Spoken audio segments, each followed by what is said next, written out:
If you do not have a strong reason, there is no sense reading further. It will sound like too much work. To make daily choices, the power of choice. Choice is the main reason people want to live in a free country.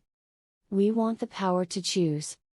Financially, with every dollar we get in our hands, we hold the power to choose our future, to be rich, poor, or middle class.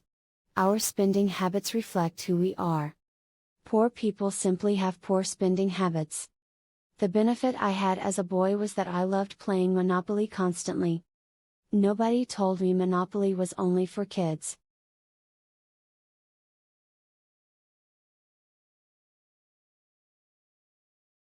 So I just kept playing the game as an adult.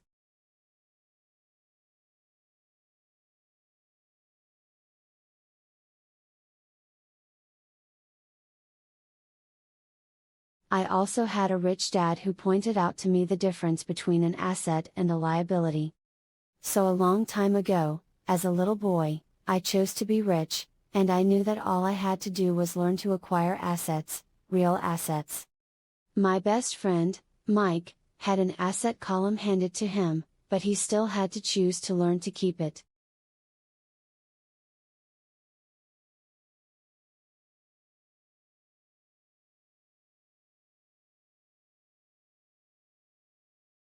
Many rich families lose their assets in the next generation simply because there was no one trained to be a good steward over their assets. Most people choose not to be rich.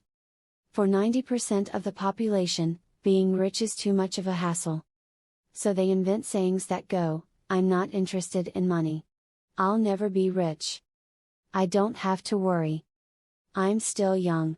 When I make some money, then I'll think about my future. My husband/wife handles the finances." The problem with those statements is that they rob the person who chooses to think such thoughts of two things: one is time, which is your most precious asset. The second is learning. Having no money should not be an excuse to not learn. But that is a choice we all make daily, the choice of what we do with our time, our money, and what we put in our heads. That is the power of choice. All of us have choice. I just choose to be rich, and I make that choice every day. Invest first in education. In reality, the only real asset you have is your mind, the most powerful tool we have dominion over. Each of us has the choice of what we put in our brain once we're old enough. You can watch TV, read golf magazines, or go to ceramics class or a class on financial planning. You choose. Most people simply buy investments rather than first investing and learning about investing. A friend of mine recently had her apartment burglarized. The thieves took her electronics and left all the books. And we all have that same choice. 90% of the population buys TV sets, and only about 10% buy business books. So what do? I go to seminars. I like it when they are at least 2 days long because I like to immerse myself in a subject. In 1973, I was watching this guy on TV who was advertising a 3-day seminar on how to buy real estate for nothing down.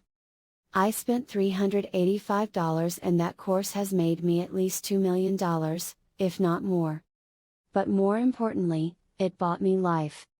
I don't have to work for the rest of my life because of that one course. I go to at least 2 such courses every year. I love CDs and audiobooks. The reason, I can easily review what I just heard. I was listening to an investor say something I completely disagreed with. Instead of becoming arrogant and critical, I simply listened to that 5-minute stretch at least 20 times, maybe more. But suddenly, by keeping my mind open, I understood why he said what he said. It was like magic. I felt like I had a window into the mind of one of the greatest investors of our time. I gained tremendous insight into the vast resources of his education and experience. The net result, I still have the old way I used to think, and I now have a new way of looking at the same problem or situation. I have 2 ways to analyze a problem or trend, and that is priceless. Today, I often say, how would Donald Trump do this? or Warren Buffett or George Soros. The only way I can access their vast mental power is to be humble enough to read or listen to what they have to say. Arrogant or critical people are often people with low self-esteem who are afraid of taking risks. That's because, if you learn something new, you are then required to make mistakes in order to fully understand what you have learned. If you have read this far, arrogance is not one of your problems. Arrogant people rarely read or listen to experts. Why should they? They are the center of the universe.